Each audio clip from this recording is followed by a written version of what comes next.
Anywhoosie, let's hop over here. Give everybody a quick review of what Magnolia is. We looked at this last Friday. I don't know why this is all highlighted. Magnolia, City of Marvels is a setting designed for your game or system of choice. While we believe it might work better with games such as D&D or Pathfinder due to the medieval era it is located in, we made sure to keep it as system neutral as we could while also giving you all the tools and ideas you need to run this setting using different genres. And then more about like the actual city. Magnolia is a city full of art and wealth where great artists find their place to live and create extravagant pieces of art and get generously paid for them. As the capital city of Taragoa, I struggled last time too. This is where most of the gold ends up going, making it a perfect place for tourism and celebrities to live in.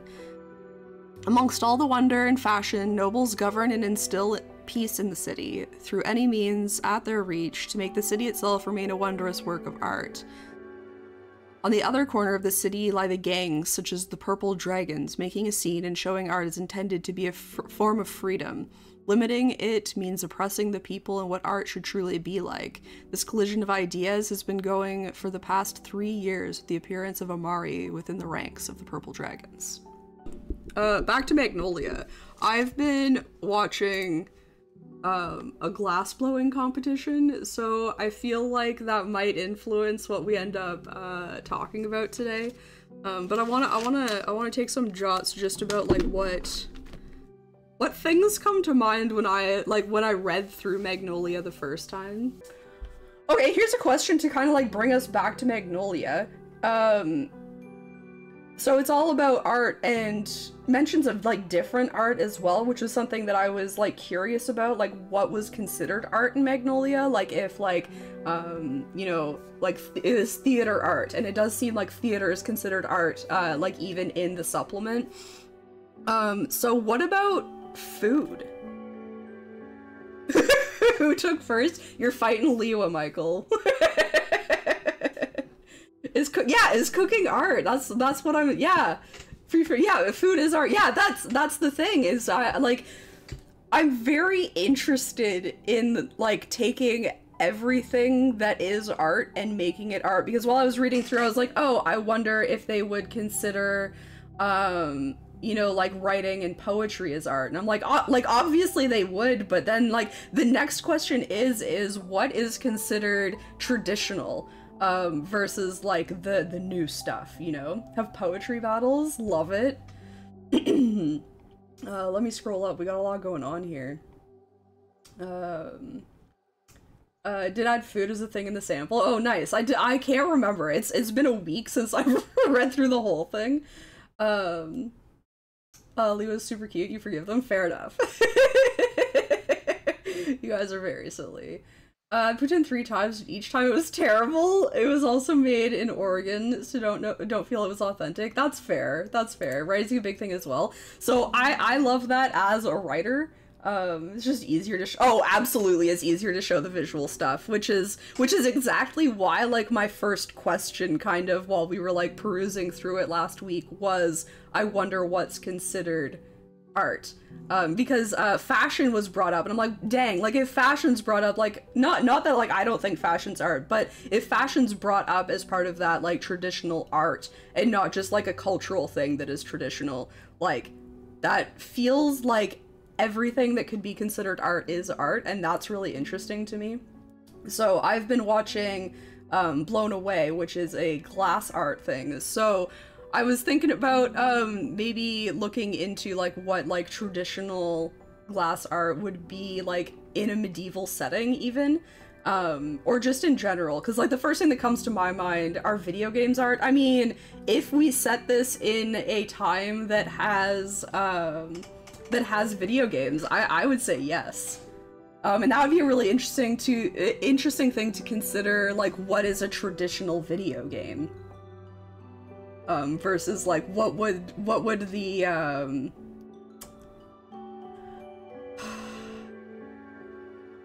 what would the like rebels be doing to create video games that aren't traditional, you know? Your art, oh, Michael.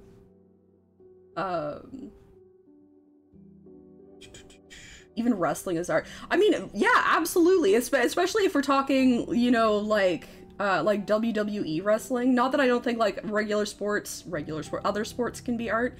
But I mean, it's choreography, you know? It's like dance. It's very interesting as well. So you just finished Lies of P, and there's like a festival there. It's set in the Industrial Revolution boom, and even for France, didn't see much food as art in those Oh, interesting.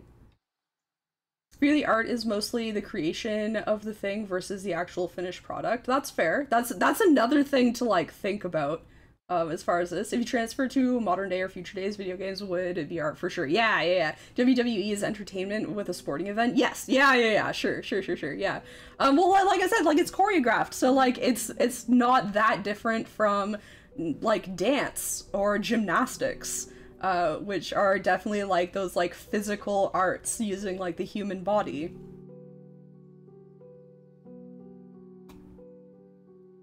Art is subjective, therefore rocks are art. I mean, rocks can absolutely be art. I think kind of going with like what Gank said is it has to do with like the intention. Like, you know what? Rocks are art. Where's my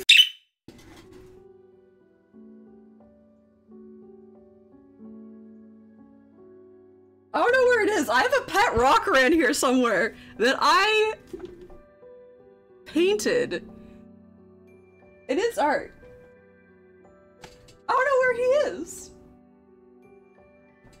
Oh, that's very upsetting. I don't know where he went, but he's art for sure. I don't know what I named my pet rock. I made him when I was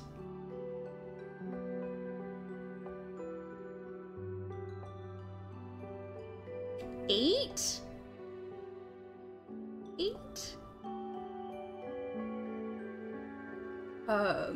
See the pinned message says you get notified when oh, it's live today, right? Or it was live yesterday. That's because that's the old message from last week. I will change it. Thank you for pointing that out. Geppetto. It's a good name. It's a good name. I would say a traditional video game would be something like there's a challenge or competition of skill and a score versus, say, many games that would be rebel games that don't follow that. Say Sims or Unpacking Simulator or even a Plastic Duck Simulator. Yeah. Live yesterday. Yeah, you're right. I knew this. I did it. Okay, should we actually write some stuff down?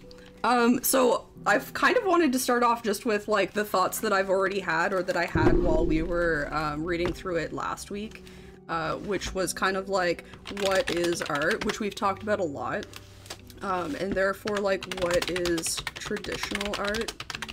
And I think an important thing here is this will depend on the time setting and also just like the GM's player's choice, because there's no reason why, even though it is set in a medieval time, why you couldn't use like today's art standards still, because we know that we mess around with stuff all of the time. Not everybody follows like a strictly medieval like setting when they're playing D&D or Pathfinder.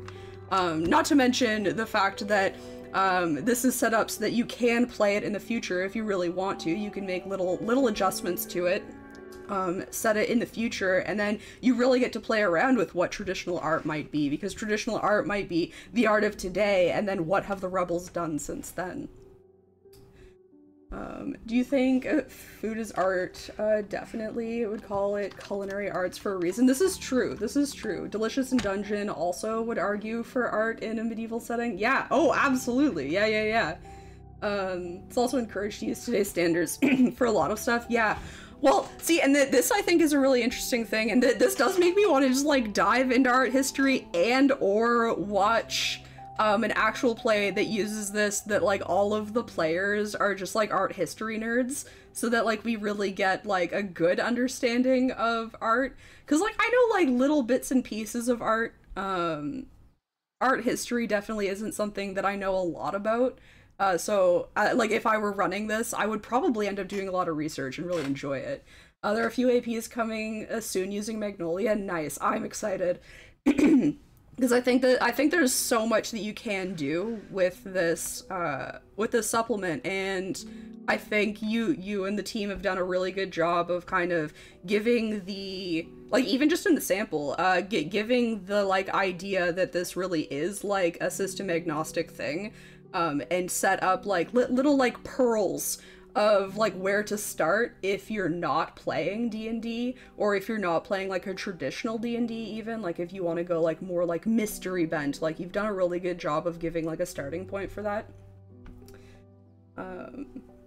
Painting, drawing, and oratory would be the most traditional forms of art. Very much the oldest too. This is true. Painting, drawing, the oldest of the arts. When I think about, because I've been in my brain, I've been thinking about glass blowing. That obviously wandered into like me thinking about Magnolia and glass blowing, and the only glass blowing that I know as like kind of like a traditional type of glass blowing is called Venetian glass. But I don't know when Venetian glass actually began. So that would be like an interesting thing to look at. Like, would that be a traditional thing, or would, like, if we were to actually set this in medieval times, is that something that would be like traditional, or would that be something that is like up and coming, and then like compare that to like where we are now with what we do with glass and art?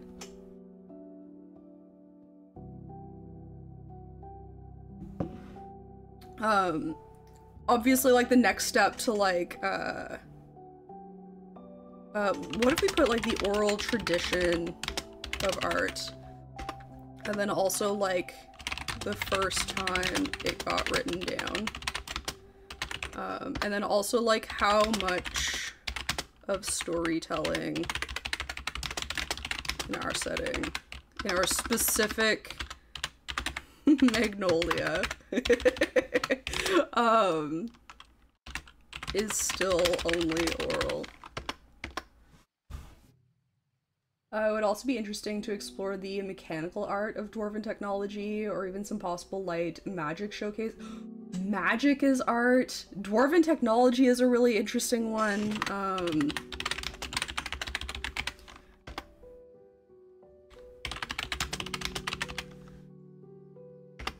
This could be like illusion magic, it could be like prestidigitation magic. Tech is a big part in Magnolia as well. Very cool, very cool. See, there's everything in there, guys. if there's a type of art that you want to know how it works in Magnolia, you can find it. Coming off of the anime Slime Tensei, not gonna lie, I highly recommend as well. Tell me a little bit about it.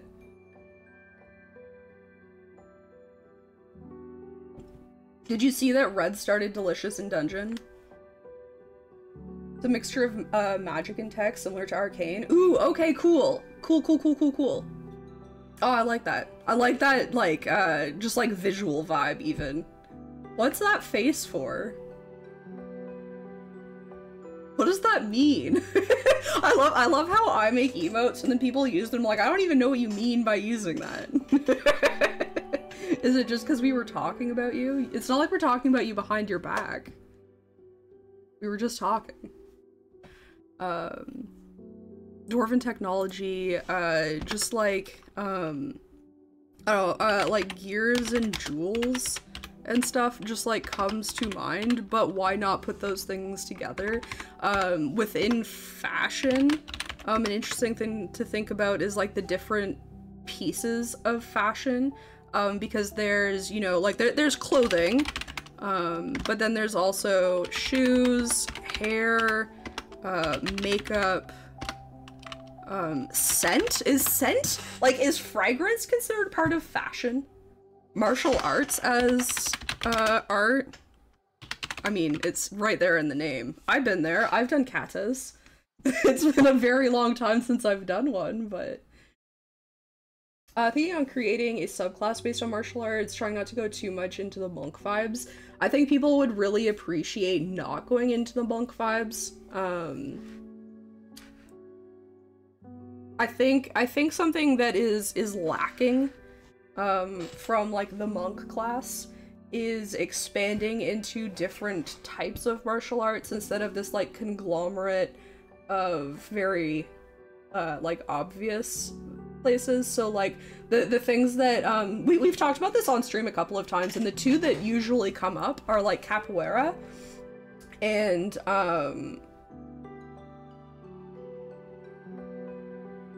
there's a better word for this and I can't remember what it is, but Mexican wrestling.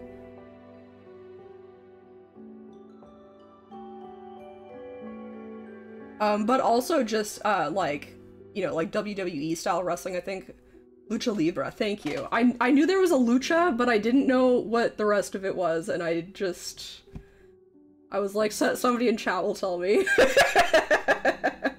Highly recommend. It's chill, comedic, and the art style and animation is so fluid and good. Lots of love put into it. Okay, it's on the list. We'll see. Hopefully I'll get to it eventually.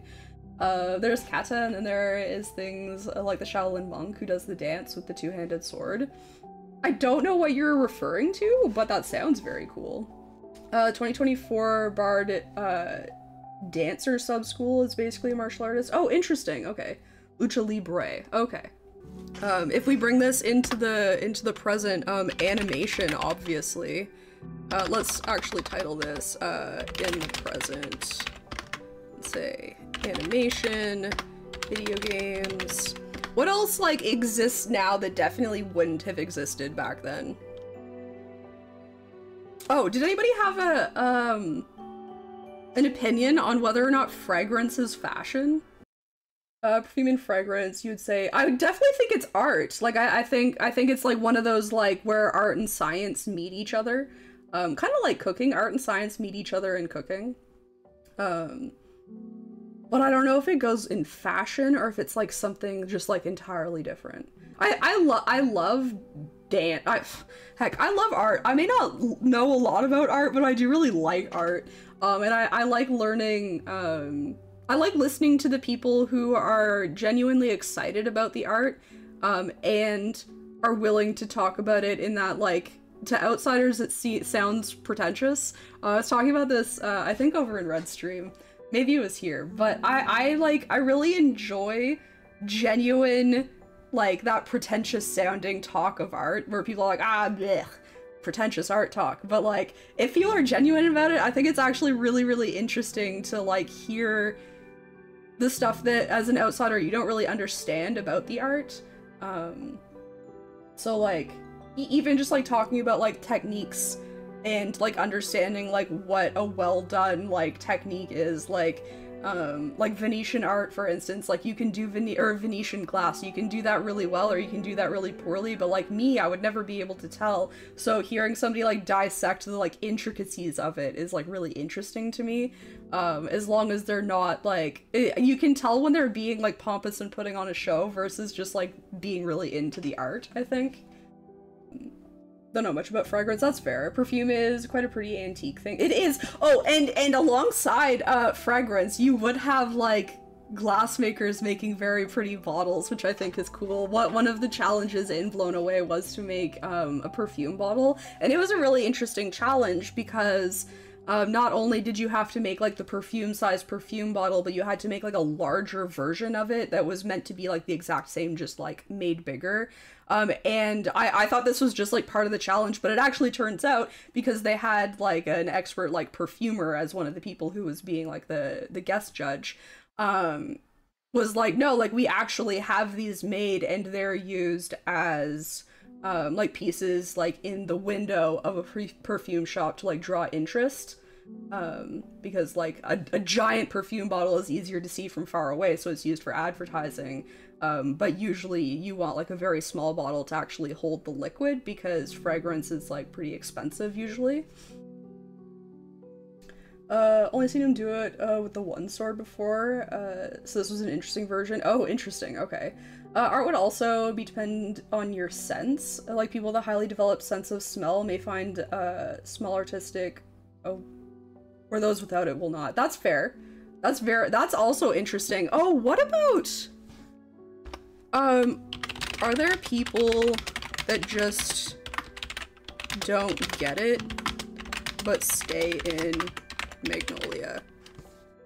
And like, do they serve a purpose? And I'm going to answer this immediately, yes, because Magnolia still needs workers that aren't artists. So if there are people that just don't really care about art, they're great for other jobs and aren't seen as competition, nor do they resent the artists they work around or for.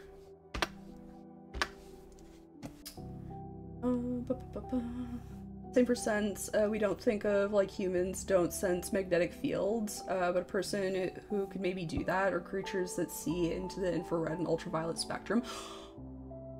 Oh! Art for other, we'll say races, creatures. Like dark vision art, infrared art, ultraviolet, and some of these you could potentially see as a non-ultraviolet seeing person, because like we do that now with like glow-in-the-dark paints and stuff like that, but there could still be a piece of that a non-ultraviolet seeing creature wouldn't see, because they're not actually seeing the ultraviolet still. So there's still always that piece that's like just for them, which is really interesting. There are many people who just don't get it. Many of the red plumes, we explained, don't care about the art part at all. They just obey the superiors. And I think that kind of gets at exactly what I was thinking. So for people who don't know, the red plumes are kind of like the guard in the city. And in the same vein that, like, it's probably okay that telepathic art, I think it's good to have people in like more neutral jobs that are not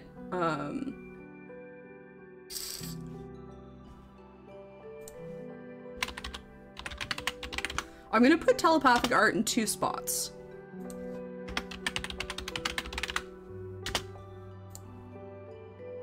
That's actually such a cool idea, Liwa.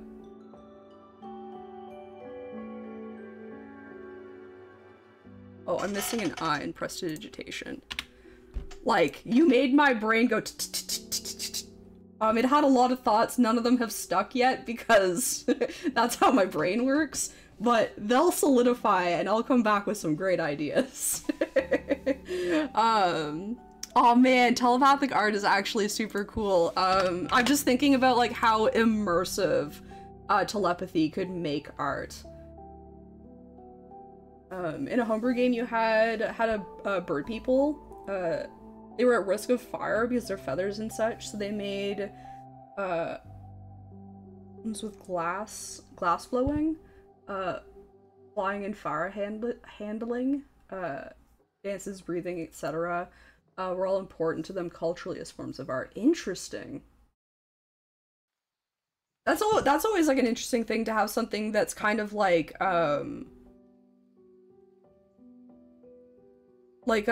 almost like a cultural fear, but because of that there's like a lot of reverence for it. That's really interesting.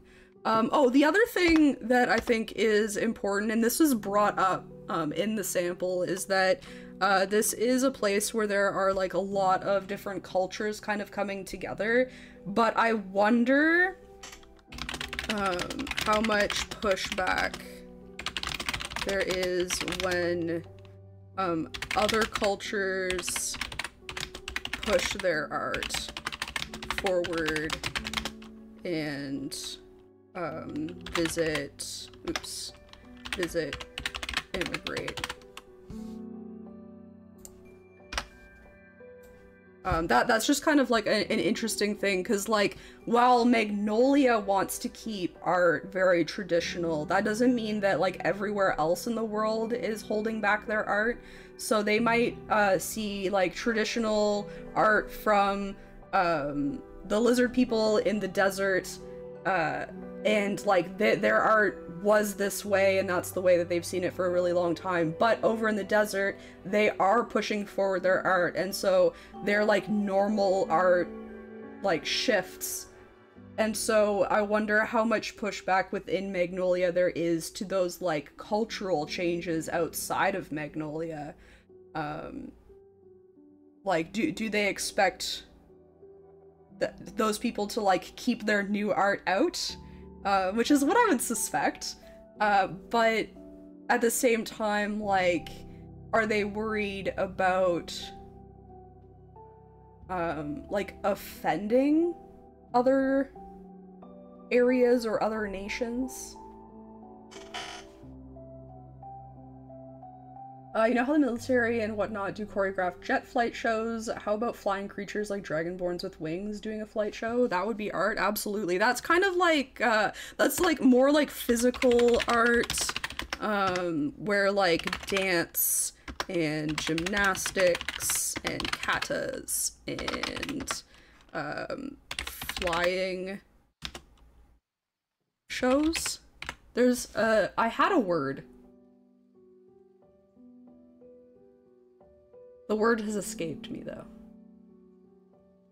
Played an illusionist that considered himself an artist. He adventured to better his illusions. His goal was to make the most real illusion. He also left permanent illusions of things in the world, like a bush in the woods. That's amazing. Brix, welcome in. How's it going? Good morning, tabletop gamers. Yes, sir. Speaking of tabletop gamers, it's also campaign day tomorrow, so be here, 9:30 a.m. EST. There would be plenty of counterculture people that would purposely make art that is offensive. Yeah, that's kind of like the purpose, the purpose of the setting, is that the people of Magnolia, the nobles and the people who've lived there for a long time, the like conservationists, they wanna keep traditional art, and then there are these rebel gangs who are trying to get out the idea that keeping art the same is like oppressing people, because art should be about freedom. So I kind of started this like up top, but physical art, and then I want to do like, I don't know, like vocal art, and then technically fine art, I suppose, is what like painting and drawing and stuff like that is called. But what about, what's writing? Is that just literature? And where does singing songwriting fit in then? Because it's both. So vocal art, let's get real nitty gritty with it, because I think we could just say like singing and talking, but I think we can get a little like, we could get real nitty gritty with this. Watch me go. We'll put singing. But there's also just like different styles of singing. So we got yodel, sing, opera, metal screaming, beatboxing, poetry, just sound effects, I think, is different than beatboxing. Impersonations? Storytelling. Oh, impersonations? Comedy? Animal calls? Making weird sounds with your mouth, like Yoko Ono that one time. You know what? I don't even know what you're talking about. Like, I know who Yoko Ono is, but I don't know anything about her. She made weird sounds? Is that what she's known for, making weird sounds? Also groups like the Merry Pranksters. Tell me more about the Merry Pranksters. Posted Res Discord? Okay, cool. There's a funny video that came to into mind immediately after vocal art in this setting. You absolutely can. It won't come through chat though, so if you want to send it to me directly or post it in the Discord, I can look at it there. I actually didn't think I was gonna get this many, but we once I started going, we got more. There's a hair in my mouth. It was a cat hair. Of course it was. Posted in Red's Memes channel. You know what? Let's just check it out now. Why not? We'll check out the other one too.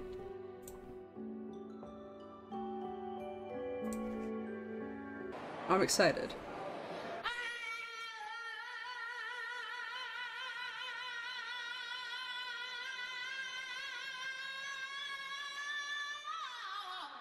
Just impressive.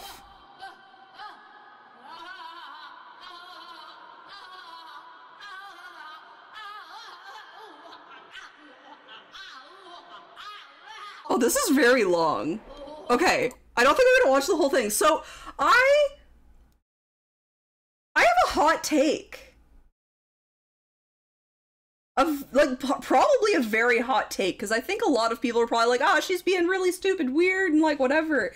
My hot take is first, the first, like, long thing, impressive, being able to hold for that long and then also change note.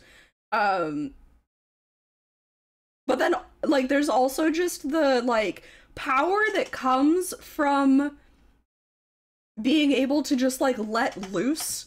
And so I have to share also that like, my favorite part of songs is often when there is just, like, vocalization, which is what this is. It's just, like, a lot of it. I do kind of wonder so something that, like, I'm wondering about now too is how much of this she planned and how much of it she just, like, went up and was like, I'm just gonna go for it and see what happens. Like, I think I wouldn't call this singing either. I think I would call this, like, performance art. I don't know, I think this is interesting. I can super understand people who, like, don't care for it. But to me, this is kind of like when you take a canvas and your paints and you just go. Like, it's the same thing to me, and I just think it's interesting, and I can't do it. Which is really interesting. Like, I like, when it comes to a canvas, I can't just, like, there has to be some sort of thing that's controlling me. Like, Jackson Pollock, yeah, it's abstract vocal art, which I just think is really interesting. I just think it's really interesting. I'm gonna scroll up, and then I think I have another video to watch. Yes, I do. Okay. On June 17th, 1964, Kessie? And 13 Merry Pranksters boarded further at Kessie's ranch. Kessie? I want to say Kessie because it's not double S. Kessie's ranch in La Honda, California. So off eastward. Kessie wanted to see what would happen when hallucinogenic-inspired spontaneity confronted what he saw as the banality and conformity of American society. Interesting. Hallucinogenic-inspired. I feel like that could fall into any of these categories, but I kind of want to add, like, substance-induced art. I think that's kind of like an iffy subject. I was gonna mention throat singing. When you, Bricks, I need to know. When you say throat singing, what type of throat singing do you think about? Because to me, there are two very different types. Yes. Thank you for reminding me. But also I want to show you, another kind of, throat singing. Which I always think of as, like, Inuit throat singing, but it's also common in, like, other northern regions, in Europe, which is interesting. I don't know how loud that's gonna be. One for a very special lady.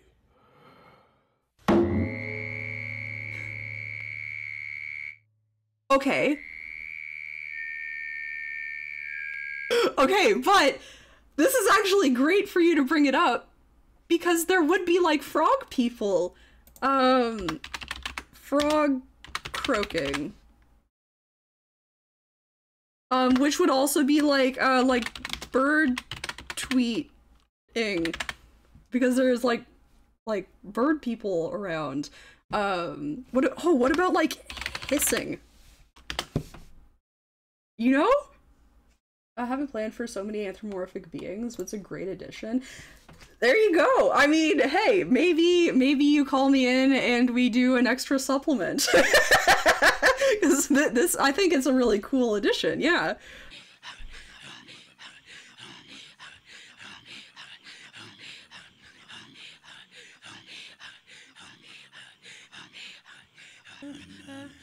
Oh yeah, this is good, that because it shows that there's like more vocalization sometimes as well.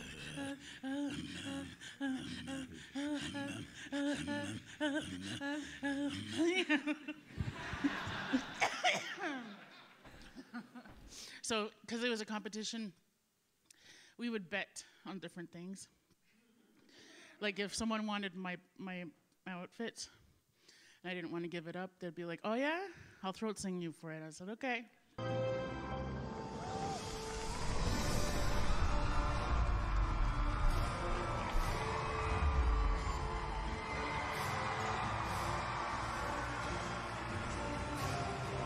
Oh, that's very cool. But, thought I had while we were watching that. So my first thought was just to have danger dancing, but then I also had, what about, circus performance? So like trapeze, fire breathing, fire dancing, just like contortionism, animal taming as art. Like another one of those like not everybody would call it arts, but it 100% is art. It just has like some other aspects that may not be considered art. Watch this dragonborn breathe fire.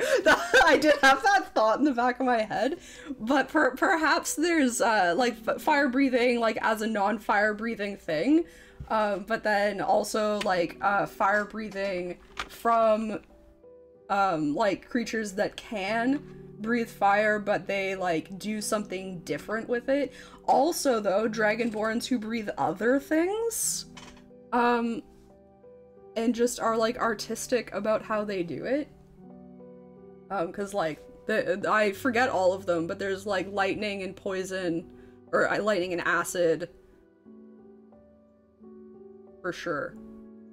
Cold might be another one. They shape their breath attacks in different. Yeah, exactly. Yeah. Like they've learned, you know, like how you blow like smoke rings. They've learned to like shape their fire or something like that. So fire breathing. By non-fire breathers, but also by fire breathers who have mad control over flames. Also other breath weapons.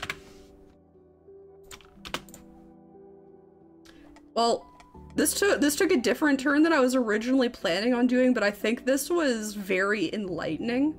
And I think there's been some very cool, like, I think getting into, like, throat croaking, was really good. I think telepathic art was a really good thing to come up. But I think it's time for some Dark Souls. What do we think? Is it time for Dark Souls? Someone who grew up in the 80s and 90s, known a lot of people who smoked, so smoke tricks were a thing. Oh, I said smoke rings and then I didn't even, like, add it in. Where does that go? Does that go in physical art? I'm just gonna put it, like, just as its own thing. Smoke art. Smoke rings. Or, you know, like, just like a giant boat or something, right? Bolshevik takes all physical forms of the new creatures, the breath weapon becomes non-existent. Yeah, that's kind of what I thought. This is very fun. Circus, under fire breathing. I have circus above fire breathing. Oh, you're saying, oh, smoke. Oh, yeah, you're right. I'll put smoke here too. You're right, that probably makes sense. I just, like, it didn't feel very circus-y for some reason, so I was like, oh, it can't go under circus, but, like, I feel like it goes under fire breathing anyway. I don't know, we'll leave it like that. It doesn't need to be perfect. This was a lot of fun. We might have to do another one of these. Let's start making a system agnostic, character. Now, it's a system agnostic, setting, which means you can drop it into any system, any world that you want. While it may seem like it best fits in something medieval, they do kind of like make it so that you can change certain things to make it fit somewhere else better. I've suggested that maybe the best way to look at changing it for a different setting is simply to change what is traditional art and therefore what is like the rebellious art, and I think that really helps you change where the setting is. Not to say that you can't have different forms of art in your medieval setting anyways. You can use more modern forms of art in your medieval setting because, look, there's magic. Anything can be possible, right? There's no reason to stick to, like, actual traditional art. But that's why I want to make, like, a system agnostic character, so I don't want to look at, like, what this person's stats will be necessarily, but more just, like, who they are, talk about what kind of art they make, where they might come from, that sort of thing. And originally, I wanted to, for whatever reason, specifically the idea of a school slice of life, was really grabbing me, so I want to start there. But what I think might be cool is to take the same general character and see what we would change for the other suggestions of kind of vibe of game that they have in this sampler. But they do have kind of like an idea for what your game might look like if it follows a fantasy, a horror, a mafia, a mystery, or that school slice of life vibe. And then give like suggestions for symptoms for systems as well. But I don't know, I'm really drawn to a school slice of life, and I kind of have an idea going already in my head. But again, I think it'd be cool to like take that same base of character and see like where they might fit, what you might have to change to fit them into like the other ones. So for school slice of life, they suggest Kids on Brooms, although I'm sure there are loads of other systems that you could use, including just doing a school slice of life in D&D. I know that there was a supplement or something that came out that was based on a school, wasn't there? There's a reason it's a trope. Oh, absolutely, absolutely. I don't remember what it's called, but it definitely existed, or I think it exists. I don't know. Maybe Kids on Brooms, Kids on Bikes meets Harry Potter. I think so. I'm not super well versed, but I think it is. I think it's like an offshoot of Kids on Bikes. But then like a magic school setting. So for specifically Magnolia, the school slice of life suggestion, kind of. It's not really a suggestion, it's like this is the, like, part of the city and the, like, vibe of the city that you'd be going for if you were going to play this style of campaign. So it says, the Le Traviat University of Artistry is a unique campus for those who can afford it or are invited to participate. Magic lies in every corner, but it is mostly art-oriented. Art is subjective, and you can make your own rules. Are you an infiltrated member of the Blue Dragons, the child of a noble family about to see a whole new perspective of the world, or someone who got a scholarship and traveled from a distant location? Which aspects of the city of Magnolia are reflected in this institution, and how do you plan on becoming everybody's problem? So, I've already decided that I want a character that received a scholarship from a distant land. I'm currently thinking a dwarf sculptor. And so this came to me like just while we were sitting here like a few minutes ago, because my brain's always working in the background. So the other thing that I thought is like, why specifically did this dwarf get a scholarship? And I think this is where we bring in like really good conflict for this character. And that is received the scholarship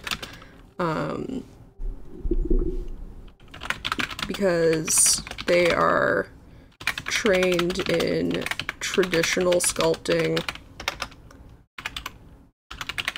and their family is well known for that style of sculpting. What people don't know is this character has been refining their own style of sculpting in secret, which U of L will not like.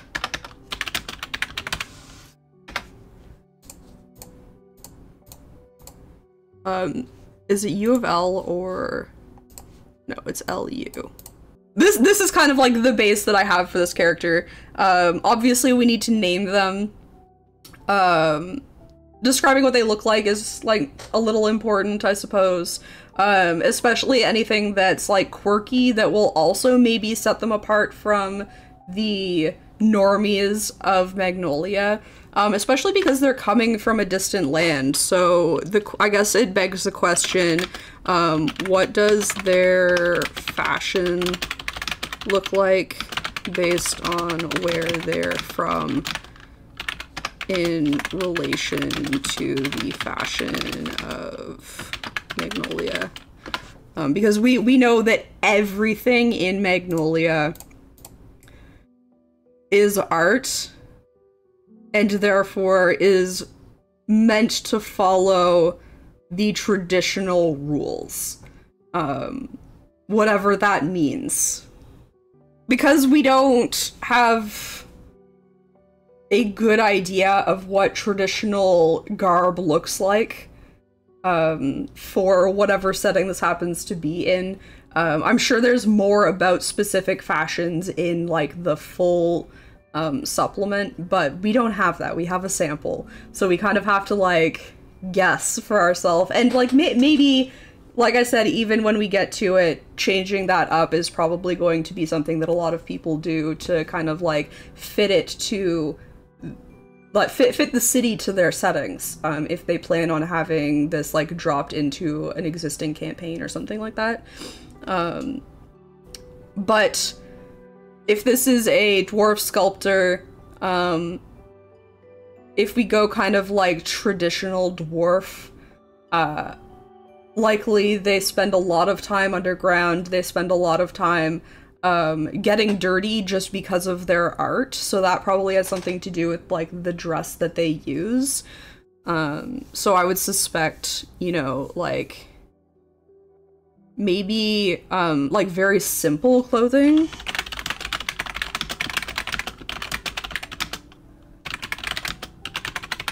Simple clothing, also like made of strong material to aid in mending. I'm gonna put dirty, damaged. That isn't to say that they don't have like other daily clothes perhaps, or like more formal clothes, but likely they're going to wear what they would usually wear. And I think that would be like simple, strong material clothing just based on where they live and also what they spend a lot of their time doing.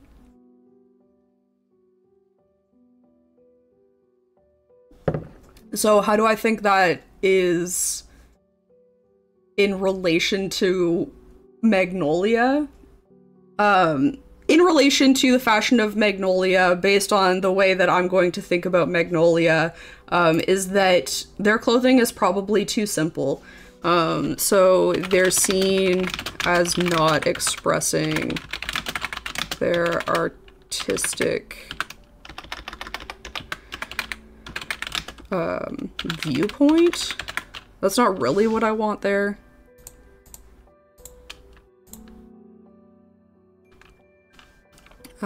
Their garb is too simple. Maybe they're often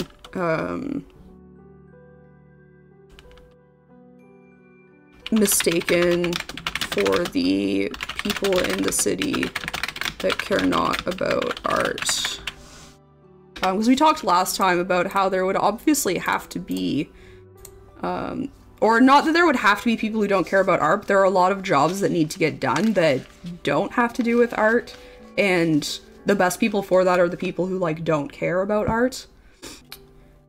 What other questions do we have about this character? Well, like, so, maybe, like, expanding on the conflict. Both, like, inner turmoil,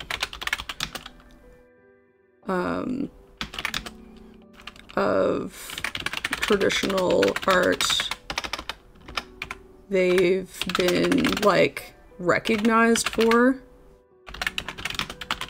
and the desire to branch out. As well as the, like, social conflict of not being from Magnolia. So, like, the idea of being an outsider in general, of finding where they do fit in, which might be a gang.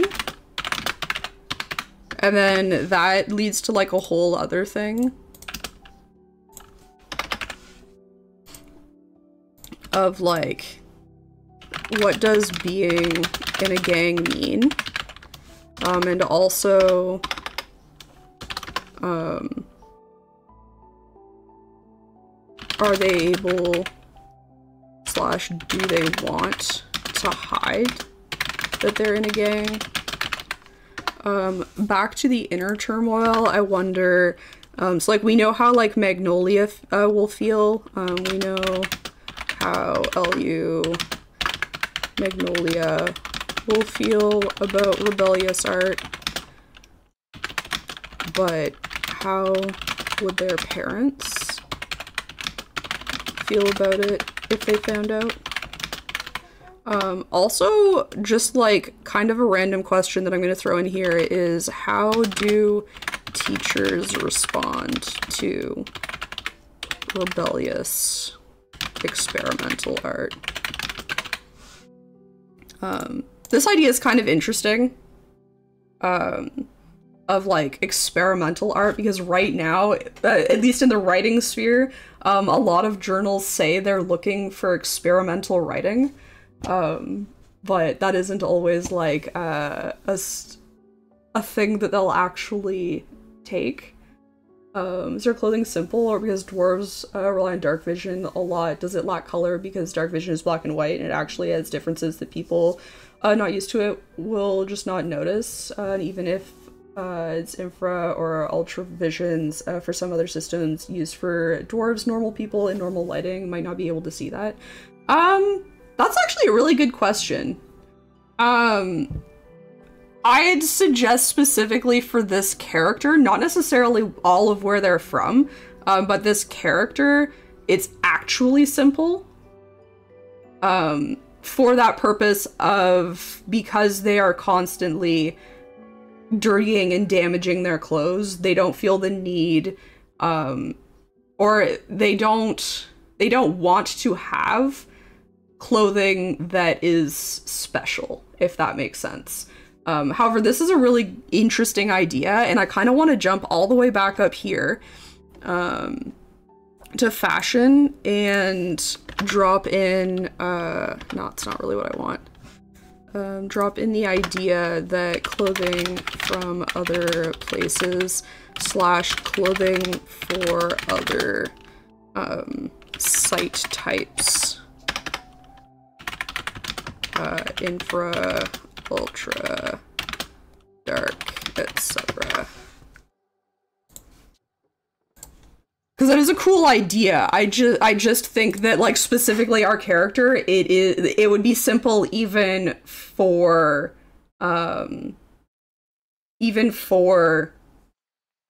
like their area, perhaps. You mentioned last time we did art. We did, and it wasn't specifically for clothing. We did put it, yeah, we had it just like art for other races. But I think, like, in my brain, that's going to translate, when I come back to this, that's going to translate as, like, fine arts for other races, rather than just, like, all art for other races. For whatever reason, I'm pretty sure that's how my brain's going to interpret that. So better safe than sorry to get it in there in, like, some other spots, too.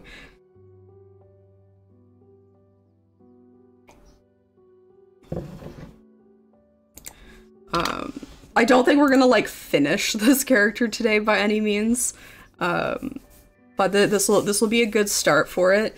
I'm not gonna worry about what they look like too much now that I'm, like, thinking about it more and, like, looking at time. I want to pick at least one other setting or vibe that we can throw this person into.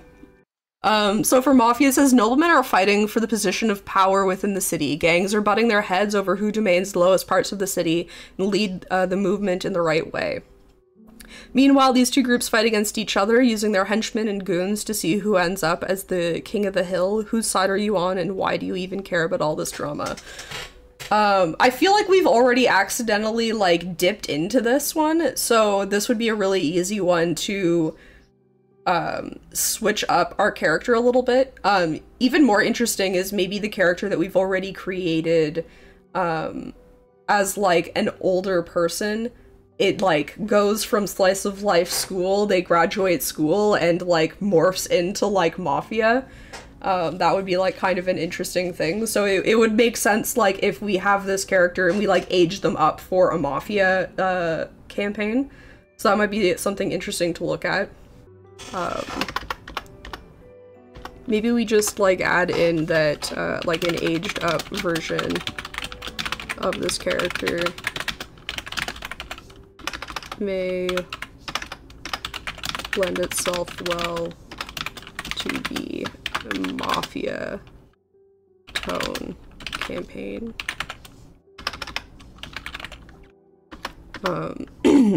So, like, either playing through a slice of life school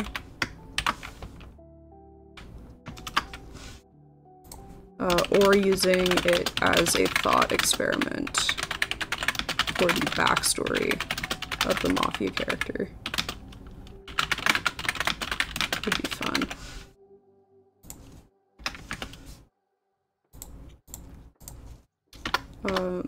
But let's go, like, what things might change.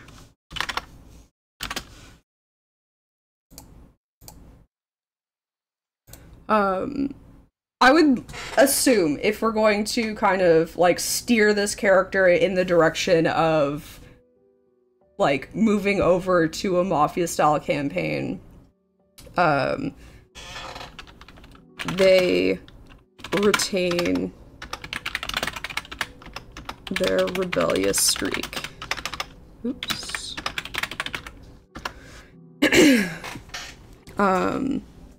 And perhaps, because they were, like, young, new, in university, mystery doesn't seem like it, Needs a special character. Any character. Yeah, I agree. Mystery or horror happen at the school and PC gets involved. Yeah, I agree. It doesn't. Yeah, yes. That's yeah. I think it would be really interesting, like for like horror, like I said, like having there being some sort of like not hazing. I mean, I guess it could be seen as hazing. Wednesday is basically that. You're not wrong. But like you have to like spend like one night alone in the lighthouse, or like one night with your group in the lighthouse or something like that. Mafia could be the secret society of the school too. Well, that's kind of what I'm seeing is like I think they join a gang. I don't know that like necessarily they need to join like the Purple Dragons, which is the one that we've seen the most about so far. So like it could be a secret society. Maybe the Purple Dragons like are like have a secret society at the school as well.